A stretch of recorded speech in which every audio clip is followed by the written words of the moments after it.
Connu pour former des talents légendaires, le KRC Genk a récemment connu une résurgence impressionnante suite à la Barclays League.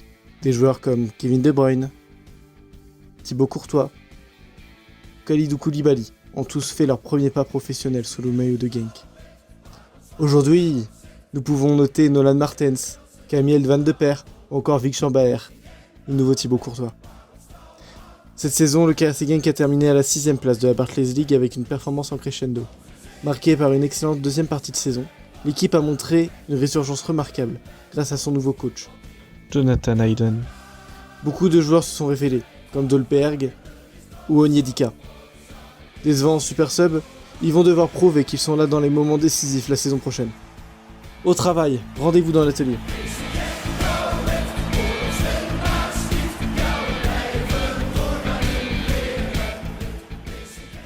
Et bonjour à toutes et à tous, c'est Nosten, j'espère que vous allez bien. Moi ça va super, aujourd'hui on se retrouve pour l'épisode 6 de l'atelier. Aujourd'hui on se retrouve avec le KRC Genk, de Paulo Pastinho, mais qui a été donné à Jonathan Hayden sur cette fin de saison.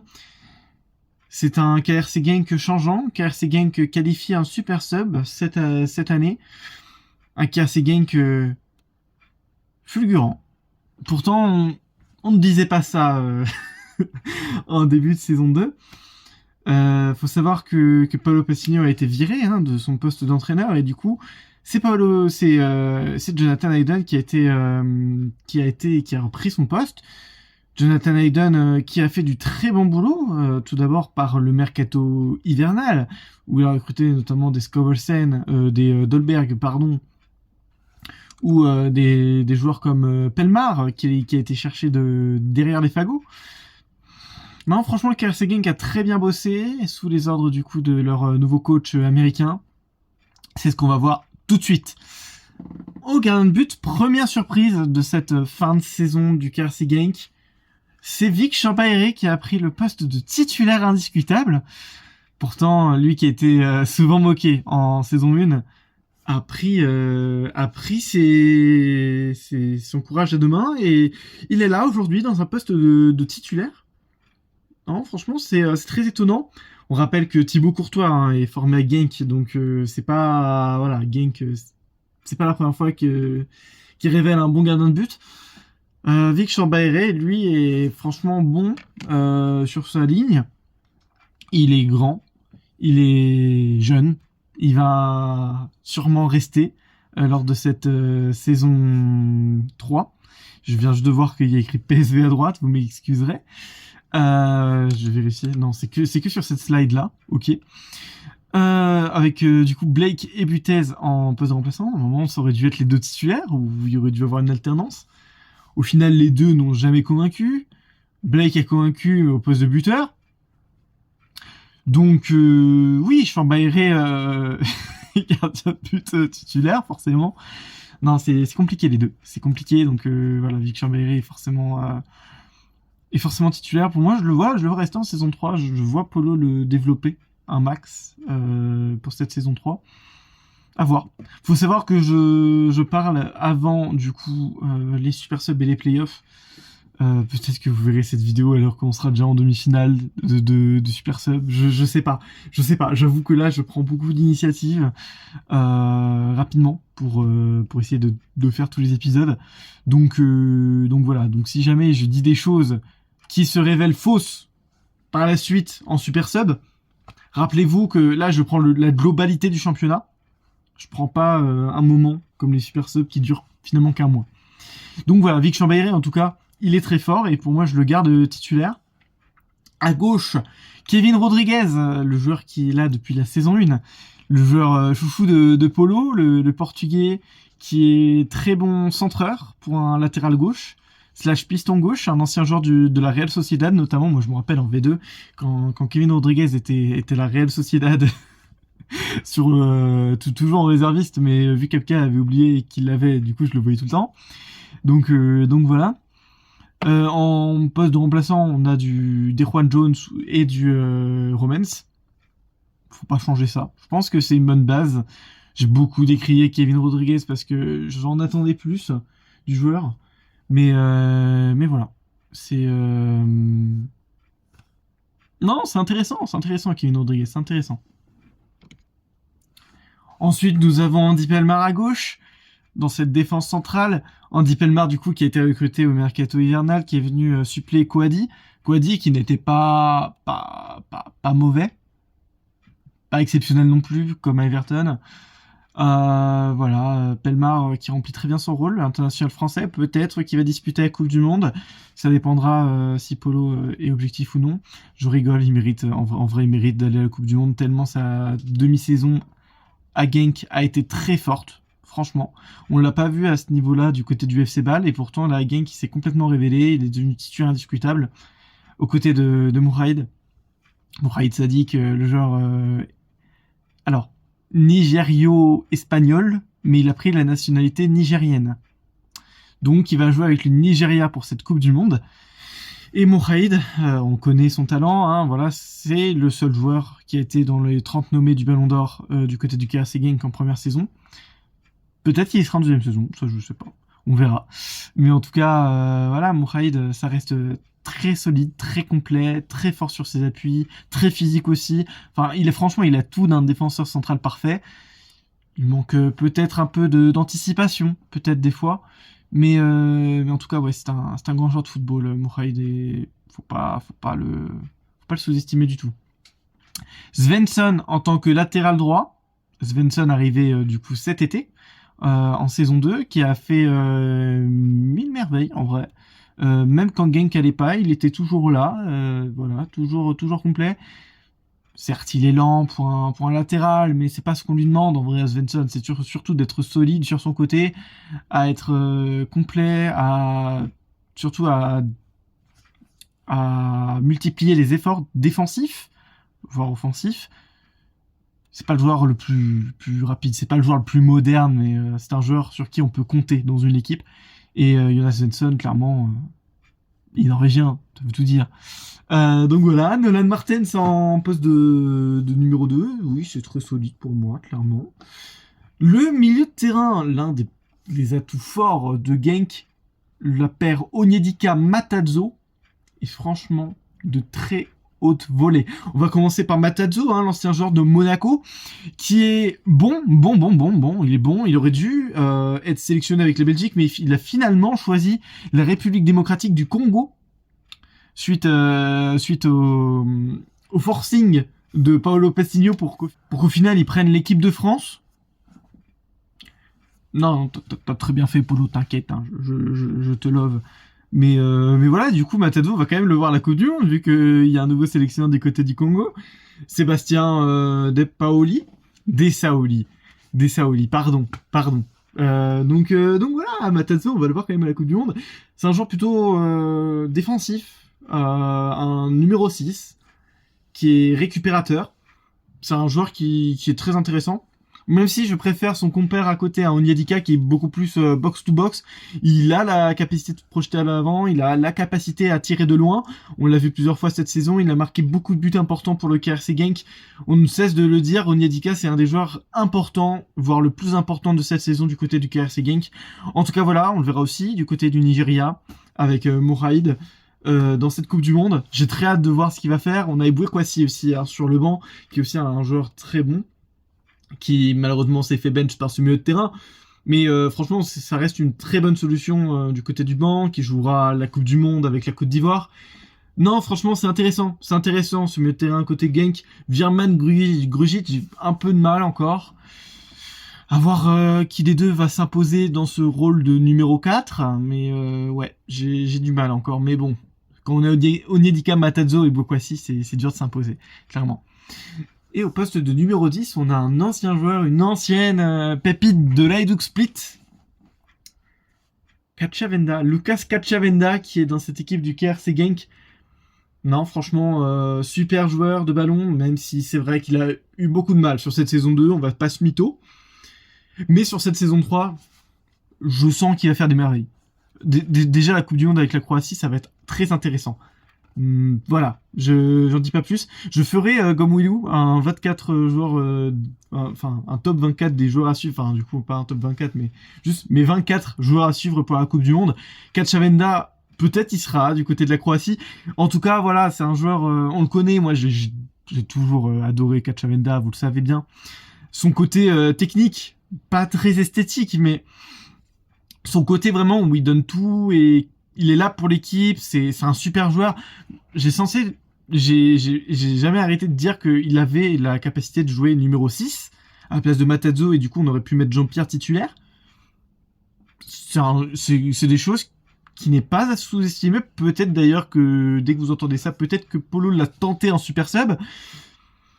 À voir. En tout cas, Cacciavenda est très intéressant et faut pas le sous-estimer du tout. J'espère Carlson à gauche, un ancien joueur de l'AZ Alkmaar qui est là dans cette équipe du KRC Genk. Un joueur qui n'est pas le des plus rapides non plus. Vous verrez, enfin vous l'avez bien vu. Le KRC Genk n'est pas l'équipe la plus rapide. C'est peut-être ce qui manque du côté de Genk, on en reviendra après. Mais j'espère Carlson, il a eu beaucoup de mal à s'imposer au début. Suite à la réforme du RP The Champions, du fait de retirer les joueurs, retirer des 5 étoiles des joueurs qui n'en avaient pas précédemment. Peut-être que ça va lui bénéficier à lui, peut-être qu'à l'heure où on se parle, il a fait des super subs en feu. Peut-être, je ne sais pas. En tout cas, voilà, j'espère Carlson est franchement très bon. Son prime du côté de l'AZ Alkmaar, on l'a connu, il a été même joueur du mois à un moment. Faut pas le sous-estimer du tout. J'espère Carlson, il a eu beaucoup de mal comme Cacciavenda, mais je pense que les deux vont vraiment se remettre à jouer au football et à se relancer. Vraiment, je le sens bien. Borges Sanchez prêté par l'AZ Alkmaar, je pense pas qu'il va rester. Lucas Oyen qui sera ma doublure lors de mon mercato juste après. Je garde Carlson d'ailleurs. Donc voilà. Et le côté droit, Skovelsen, Andreas Skovelsen, peut-être le meilleur joueur avec Onyedika de cette saison.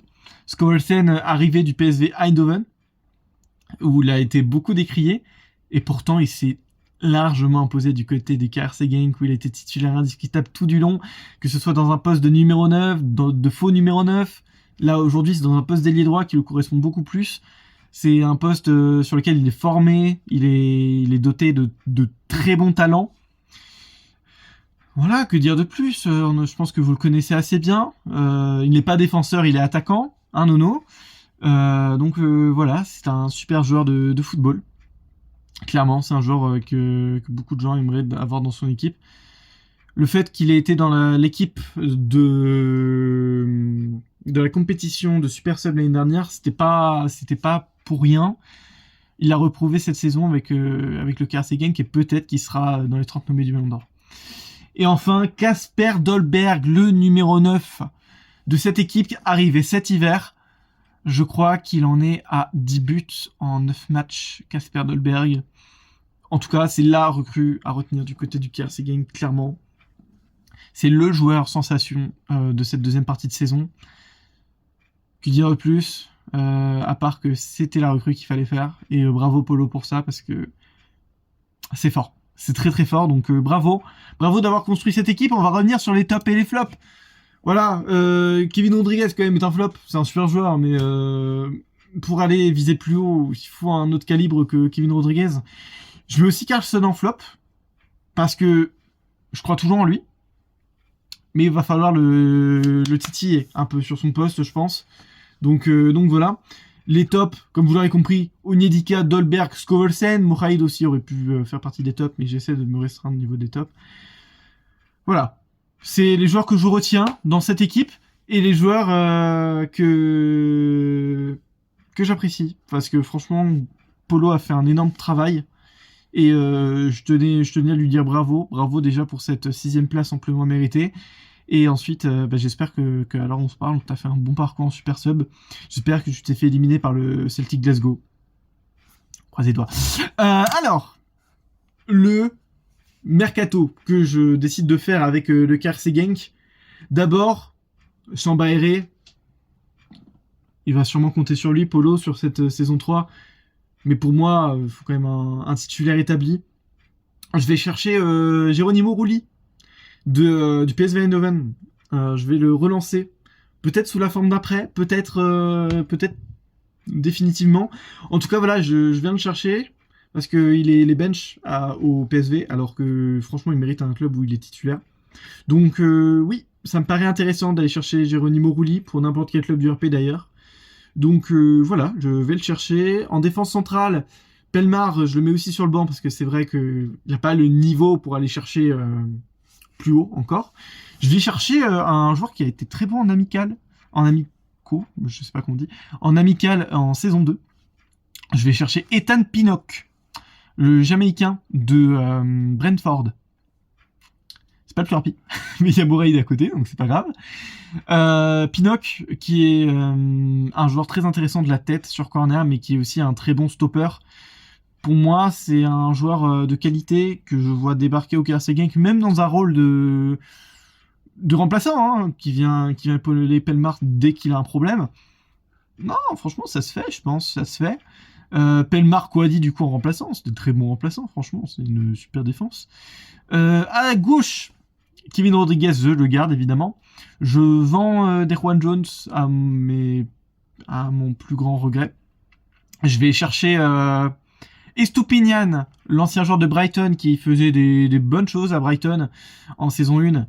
Et là, je le vois être relancé par un club du RP. Alors pourquoi pas le KRC Genk, qui est pour moi est un bon club pour relancer les joueurs. Clairement, Estoupinian, oui, peut clairement faire partie de cette équipe. Il est rapide, il est centreur, il est bon techniquement. Pour moi, c'est un élément qui manque du côté du KRC Genk, même j'ai envie de dire.